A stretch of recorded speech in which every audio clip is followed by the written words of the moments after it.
introduce Quizlet, and I'm going to give you a tutorial on how to use this as a teacher and incorporate it so your students can utilize this application. What exactly is Quizlet? Well, Quizlet is an application students can use on any mobile device, and essentially they can practice vocabulary, they can make their own Quizlet. There's a lot of things you can do with it, and you can play different games, but I'm going to show you the basics of it today. So our first objective is you're going to kind of watch and just get to summarize the purpose of what Quizlet is, how students would use it, and I'll just show you kind of basics of it to practice and learn some of this vocabulary for any class you may be teaching. The second objective of today is I'm going to introduce you how to just make a basic Quizlet. And the third thing is going to be, now that you've produced this Quizlet, you need to be able to share it with your students. So we're going to go through and do that. So first of all, I have my website open. Here's just a basic intro of what a Quizlet would look like. This is my macro evolution unit, and my Quizlet is already made at this point. And I'm just going to show you what it looks like. You can essentially do flashcards, and the kids on their phones would be able to go through the different flashcards and practice the vocab of the unit. Now, the goal today, now that you kind of know what the purpose is that we're going to practice vocab. As a teacher, our goal is going to be able to create one of these Quizlets. So once you log in, I'm already logged into Quizlet, you're going to create your own Quizlet name, sign in, and then the first thing you're going to do is just up at the top, you're going to hit this create. You're going to create a new study set. I'm going to do Biology Unit 1. That's just the name of your set. And it's very simple. You're just going to go down and enter the terms. Once you get more advanced, you can actually import your words from other documents you may have already created.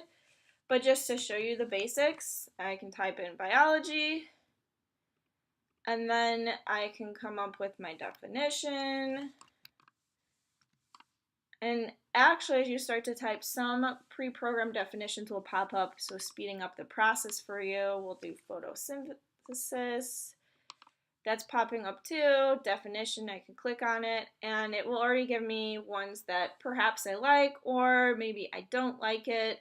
Chemical energy, maybe I don't like the word chemical, so I can delete that. You can kind of add and change them how you'd like. Other benefit, you can add an image.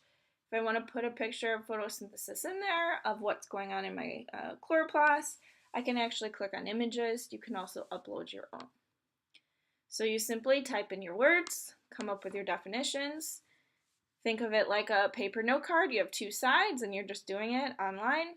Scroll down to the bottom once you're finished with all your words, and you will hit create.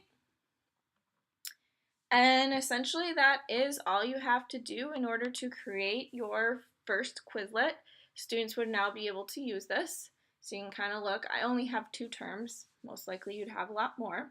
So that covers your objective 2. We've created a Quizlet, the basics of how to create one. The next step, objective 3, is to, now that you have a Quizlet created, we want to be able to share that with students.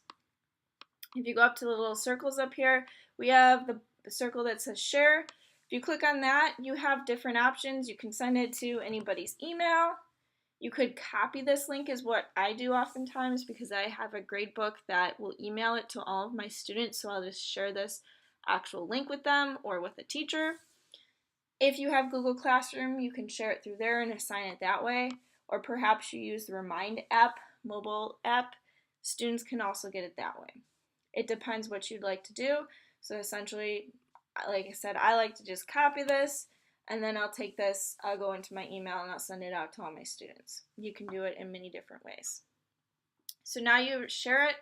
The other thing you can also do, I'll show you real quick, is you can add or create new classes. I just created and clicked on that, and I created Biology 2018.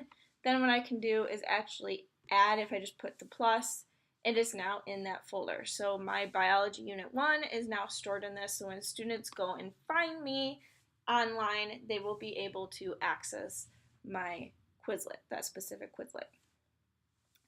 So again, we kind of just went through the 3 objectives. You were able to kind of see some of the basics of Quizlet, You understand the purpose is really to practice that vocab in a new mobile or electronic way.